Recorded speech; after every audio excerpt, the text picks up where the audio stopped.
నిన్నటి రోజు BRS party వారి పార్లమెంటరీ పార్టీ సమీక్షా సమావేశాలలో కేటీఆర్ గారు ఏదైతున్నదో వాళ్ళు చేసిన పనులకు అనుగుణంగా ప్రచారం చేసుకోలేకపోవడంతో ఓటమి పాలైనట్టు పేర్కోవడం ఆశ్చర్యం కలుగుతుంది. అంటే నిజంగా వాళ్ళకి ఇంకా కూడా జ్ఞానోదయం రాకపోవడం దురదృష్టకరం. అసలు వాళ్ళు చేసుకున్నదే ప్రచారం తప్ప పనులు చేయలే కాబట్టి ఈ పరిస్థితి ఎదురైందని చెప్పంటున్నాను. నేను ఎంతవరకు ఏదైతుందో వాళ్ళ నియంతృత్వ పోకడలు, అహంకార కుటుంబ పాలనతోని వాళ్ళు ప్రజలకు దూరమై, అసలు వాస్తవంగా ఏదైతుందో ప్రభుత్వం అంటే ప్రజలు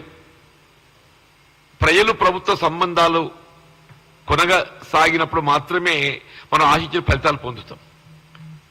నువ్వు ప్రగతి భవన్ ఏదైతుందో గడిల పాలన చేసి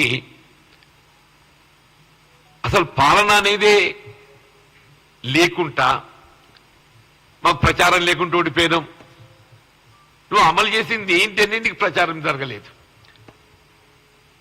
ఇవాళ ఏదైతుందో ఇవాళ ఏ ఉద్యమ లక్ష్యాలతోని తెలంగాణ రాష్ట్రం ఏర్పాటు కాబడడం జరిగిందో అసలు ఉద్యమ లక్ష్యాలన్నీ నీరుగార్చి మీకు నిధులు, నీళ్లు, నియామకాలు ఇవన్నీ మనకు తెలిసిన అంశాలే చెప్పంటున్నాను. నీ కమిషన్ల కకృతితో ఏదైతుందో ఇవాళ ఈ కాళేశ్వరం ప్రాజెక్టు రీడిజైనింగ్ అనే నెపంతో రాష్ట్రాన్ని అప్పుల ఊబిలోకి నెట్టడం జరిగింది.